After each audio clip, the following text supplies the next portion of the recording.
Ada banyak sekali tanaman getah putih seperti pohon nangka, pohon pepaya, dan pohon singkong. Masih banyak yang lainnya yang tertanam atau tumbuh sendiri di pekarangan rumah. Ini lantaran tanaman getah putih mengundang energi negatif datang ke rumah, sehingga rezeki pun jadi terhambat, yang membuat usaha gampang bangkrut dan jatuh miskin.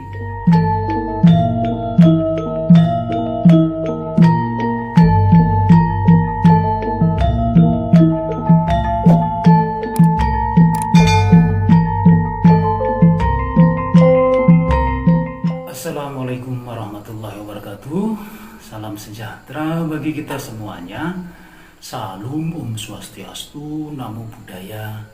Salam kebajikan, Sampurasun, Rahayu, Rahayu, Rahayu.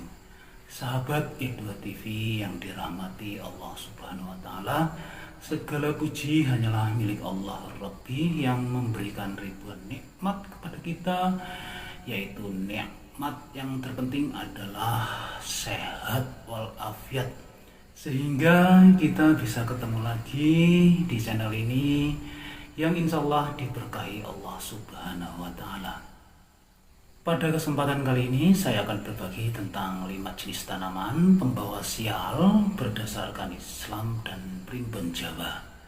Namun sebelum kalian melanjutkan menyimak video ini, bagi teman-teman E2 TV yang sudah subscribe, like, komen, dan share, saya doakan semoga disehatkan lahir dan batinnya, mendapatkan uang tak terduga 100 miliar, dan semua hutang-hutangnya lunas. Amin ya robbal alamin. Sering kita melihat tanaman yang tidak cocok ditanam di depan rumah karena bisa membahayakan, membuat lingkungan kotor, kumuh, memiliki energi negatif yang akan membuat penghuni rumah kurang bergairah, males, dan membawa sial, sehingga dapat menghambat rezeki penghuni rumah, bahkan membuat usahanya mudah bangkrut. Oke, kita langsung saja kita simak untuk 5 jenis tanaman penghambat rezeki yang tidak boleh ditanam di depan rumah. Untuk yang pertama adalah tanaman buah. Tanaman buah yang sering ditemukan adalah pohon mangga, pohon jambu, atau rambutan, dan masih banyak yang lainnya. Pohon berbuah biasanya memiliki jenis pohon besar dan tinggi. Pohon besar selain membahayakan karena tumbang, biasanya memiliki energi negatif dan disukai oleh para makhluk halus karena mereka suka tinggal di tanaman yang berbuah. Keberadaan makhluk halus akan berakibat tidak baik terhadap penghuni rumah. Rezeki akan terhambat, bahkan usaha akan mudah bangkrut. Kemudian yang kedua adalah tanaman rimbun. Pohon rimbun yang sering kita temui adalah pohon beringin, pohon asem, dan pohon bambu. Pohon rimbun cenderung membuat lingkungan menjadi kotor, kumuh, gelap, suram. Dari luar rumah akan tampak seram. Menurut Islam, lingkungan kotor dan kumuh merupakan tempat favorit para makhluk halus, dan malaikat pembawa rezeki gak mau masuk kecuali malaikat maut. Sedangkan menurut primbon Jawa, pohon rimbun dan rindang merupakan sarang makhluk halus genderuwo, pocong, dan kuntilanak. Sedangkan menurut mitologi kuno, tanaman besar dan rimbun dipercaya sebagai tempat bersemayamnya arwah jahat, serta berbagai macam sosok gaib lainnya yang siap mengganggu. Jadi tanaman rimbun sebaiknya tidak ditanam di depan rumah atau sekitaran rumah, karena tanaman tersebut kurang cocok untuk di lingkungan rumah dan memberikan efek buruk pada kehidupan manusia yang berakibat bisa menghambat rezeki, tertimpa sial, dan kebangkrutan. Untuk yang ketiga adalah tanaman getah putih. Tanaman yang memiliki getah putih juga menjadi salah satu ciri tanaman penghambat rezeki yang sering ditemukan di sekitaran rumah. Ada banyak sekali tanaman getah putih seperti pohon nangka, pohon pepaya, dan pohon singkong. Masih banyak yang lainnya yang tertanam atau tumbuh sendiri di pekarangan rumah. Ini lantaran tanaman getah putih mengundang energi negatif datang ke rumah, sehingga rezeki pun jadi terhambat, yang membuat usaha gampang bangkrut dan jatuh miskin. Untuk yang keempat adalah tanaman tinggi dan berbatang langsing.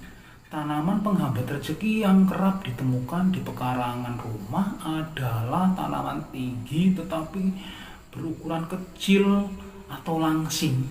Jenis tanaman ini menjadi pengundang energi negatif datang ke dalam rumah. Energi negatif ini akan menutupi cahaya dalam rumah sehingga rezeki enggan masuk ke dalam rumah. Jika sudah demikian, maka usaha apapun yang dilakukan akan mudah bangkrut.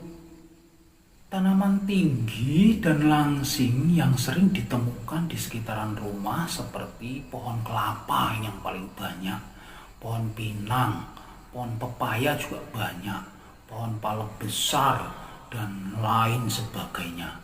Dampak buruk yang nyata dari tanaman tersebut adalah bila tanaman itu sudah tinggi dan tertiup angin, dimungkinkan sekali akan menimpa rumah kalian atau buahnya bisa menimpa penghuni yang ada di bawahnya.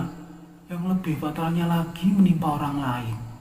Kemudian yang kelima adalah tanaman bunga kuburan. Banyak orang yang menanam tumbuhan yang sering ditanam di kuburan karena memiliki penampilan yang indah. Namun tanaman ini bukanlah jenis tanaman yang untuk ditanam di sekitaran rumah, karena tanaman jenis ini identik dan berbau kematian. Seperti contohnya adalah bunga kemboja atau tanaman puring. Energi kematian yang identik pada bunga-bunga tersebut memberikan makna kehidupan menjadi lemah, karena pikiran menangkap kesan kuburan. Jadi rumahnya tertangkap seperti kuburan. Pikiran yang tidak menyenangkan bisa mempengaruhi energi buruk terhadap penghuni rumah tersebut. Nah, demikianlah tadi 5 jenis tanaman penghambat rezeki yang sering ditemukan di sekitaran rumah. Kalian boleh percaya ataupun tidak, karena kita haruslah percaya terhadap ciptaan Allah. Sedangkan keimanan dan keyakinan itu baru hanyalah kepada Allah, Sang Maha Pencipta alam semesta. Yang perlu diketahui adalah Allah memberikan rezeki itu melalui makhluk ciptaannya, dan Allah tidak pernah memberikan rezeki itu langsung gebluk datang dari langit diberikan kepada manusia itu. Jadi kita harus tetap menjaga tali silaturahmi dan menjaga keimanan kita. Jadi kita tetap harus menjaga yang namanya hablum minan nas wa hablum minallah. Wallahu a'lam bishawab. Terima kasih teman-teman semuanya sudah menyimak video ini sampai selesai. Semoga bermanfaat untuk kita semuanya, khususnya buat diri pribadi saya. Kebenaran itu datangnya hanya dari Allah Subhanahu wa Ta'ala, dan kesalahan merupakan kehilapan diri pribadi saya dalam menyampaikan informasi ini. Untuk itu, mohon maaf atas segala kehilapan dan kekeliruan. Dan jangan lupa ya teman-teman ya, sedekahkan subscribe kalian, semoga menjadi ladang amal jariah buat kalian semuanya. Sampai ketemu lagi dengan saya di video saya selanjutnya. Wallahul muwaffiq ila aqwamit thoriq. Wassalamualaikum warahmatullahi wabarakatuh.